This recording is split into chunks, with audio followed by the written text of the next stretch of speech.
Bonjour à tous et bienvenue dans cette vidéo de préparation à la certification Java, dans laquelle nous continuons notre présentation de l'API JavaTime. Commençons par une question.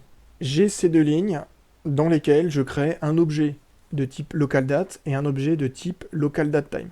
Parmi ces propositions de A à E, lesquelles vont pouvoir s'exécuter sans erreur. Quand on dit lesquelles vont pouvoir s'exécuter, on sous-entend bien qu'elles compilent.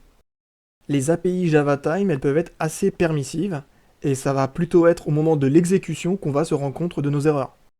Ici, je crée un formateur pour une heure, of localized time. Et le souci, c'est qu'en face, j'ai une date, donc un objet qui ne contient pas de partie heure. À l'exécution, je vais avoir un javatime.temporal.unsupported-temporal-type-exception.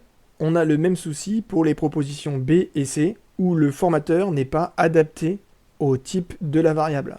On est pas mal lié à la façon dont ont été codées les classes de JavaTime, et je vous avoue qu'il y a des cas qui posent question. Donc il faut espérer qu'à la certification, on n'aille pas chercher des cas trop tordus. Mais il faut garder à l'esprit qu'on doit toujours avoir une cohérence entre les formateurs qu'on utilise et les objets qu'on utilise.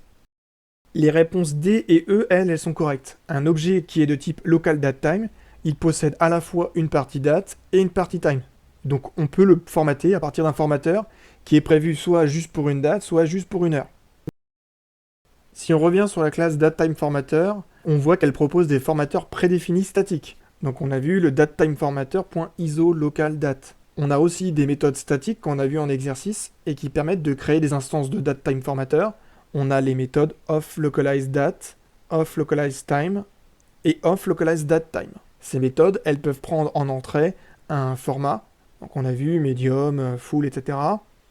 Et pour ce qui est du datetime, on peut même avoir deux formats, un format pour la date et un format pour les heures. On a parlé plutôt des méthodes de format pour passer de nos objets à des représentations en chaîne de caractères, mais on a également la méthode miroir parse qui, elle, va nous permettre de créer des objets à partir d'une représentation en chaîne de caractères. Si on a une incohérence, ces méthodes, elles produisent une exception de type DateTimeParseException. À savoir pour la représentation des dates et des heures, quand on a à la fois une date et une heure, les deux parties, elles sont séparées par un T. Pour ce qui est de l'API, les méthodes parse, elles sont identiques au niveau de la signature, qu'on soit sur une localDate, localTime, localDateTime, modulo bien sûr le type de retour. On a aussi la possibilité de créer des formateurs custom en choisissant nous-mêmes le pattern. Pour ça, on a la méthode statique ofPattern de DateTimeFormatter qui va prendre en paramètre le pattern de notre date. Le pattern, il est constitué de plusieurs éléments, et ces éléments, ils sont repérables par des lettres. Le M, par exemple, il correspond au mois, et en fonction du nombre avec lequel on va répéter ces lettres, on va avoir une représentation de plus en plus précise. Donc si pour mon mois, je n'indique qu'un M, j'aurai un mois représenté par son nombre tout simplement. Si j'ai deux M, si mon mois est un mois plus petit que 10, j'aurai un 0. Donc mon mois sera toujours représenté sur deux caractères. Si je triple le M, j'aurai ceci. Et si je le quadruple, j'aurai tout ça. Bien sûr, en fonction de notre local, puisque January, ça va être pour des locales anglaises.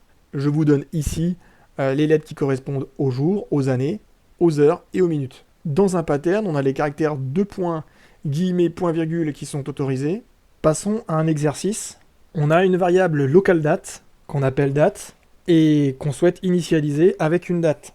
Pour ça, on veut parser une chaîne de caractères, et pour parser la chaîne de caractères, on a besoin de définir son pattern.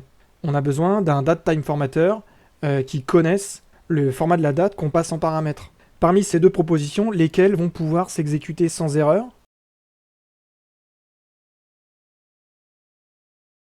La première proposition, elle est OK. Le pattern qu'on a renseigné ici, il correspond bien au format de la date qu'on a ici. Attention à la casse des symboles dans un pattern. Si on avait remplacé le Y minuscule par un Y majuscule, on aurait eu une erreur de parsing. La seconde proposition, elle n'est pas correcte. Et si elle n'est pas correcte, c'est parce que la chaîne de caractères, elle ne contient pas suffisamment d'informations pour créer une date.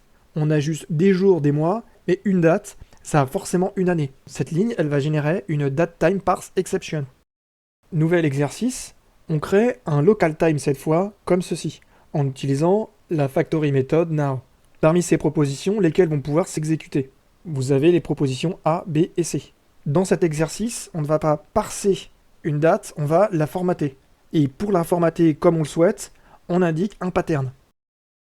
L'option A est incorrecte, parce que le pattern qu'on indique mentionne le jour, le mois et l'année, alors que l'objet qu'on essaie de formater, c'est une heure, et donc elle n'est associée ni à un jour, ni à un mois, ni à une année.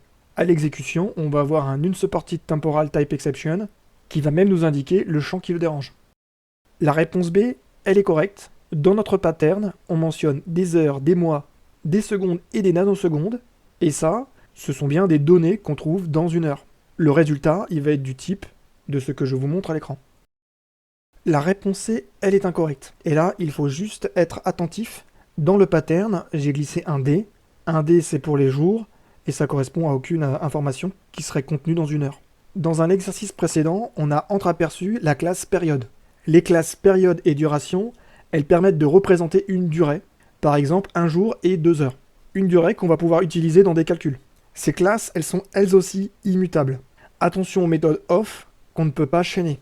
Les périodes et les durations, elles peuvent être ajoutées ou soustraites aux types qui vont bien, donc aux dates, aux heures et aux datetime, via des méthodes plus et minus. Les deux classes, elles héritent de temporal amount. Pour ajouter une période, soit on l'ajoute directement, via une méthode plus ou minus, soit on l'ajoute indirectement, via une méthode plus ou minus, mais en indiquant une quantité et une unité temporelle, une temporal unit. Typiquement, temporal unit, ça va être une valeur de l'enum chrono unit. Une période, ça s'applique à des jours, des années, des mois, mais pas autre chose. Donc pour les factory méthodes, on va trouver off years, off months, off days et off weeks. Duration, ça s'applique aux jours et aux unités plus petites. Donc on va trouver off days, off hours, off millis, off minutes, off nanos et off seconds. On dispose de méthodes pour ajouter spécifiquement une quantité pour une unité donnée. On va avoir les méthodes plus days, plus minutes, etc. Pour ce qui est de la récupération des différentes composantes de nos objets, on aura pour duration get nanos, get seconds, et pour période get days, get months, get years. Je vous laisserai aller faire un tour sur la Javadoc pour vous imprégner de l'API. Attention à la présence du petit s après ces méthodes get. Pour terminer, on va parler de la classe instant et de comment on passe des nouvelles dates, local date, aux anciennes java.util.date. La classe instant, c'est un peu le pivot. Elle permet de créer une date à l'ancienne depuis la méthode statique from de date. On peut aussi l'utiliser pour créer une date local date à partir de la méthode statique of instant. Au niveau de la classe date et de la classe zoneDateTime, on dispose d'une méthode toInstant qui permet de créer un instant.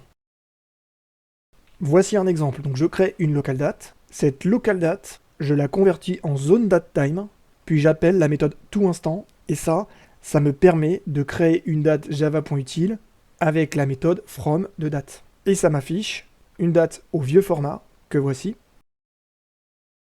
Inversement, depuis ma date à l'ancienne, je peux récupérer un instant, le convertir en zoneDateTime, pour enfin récupérer une local date. Merci à tous et à bientôt pour la prochaine vidéo.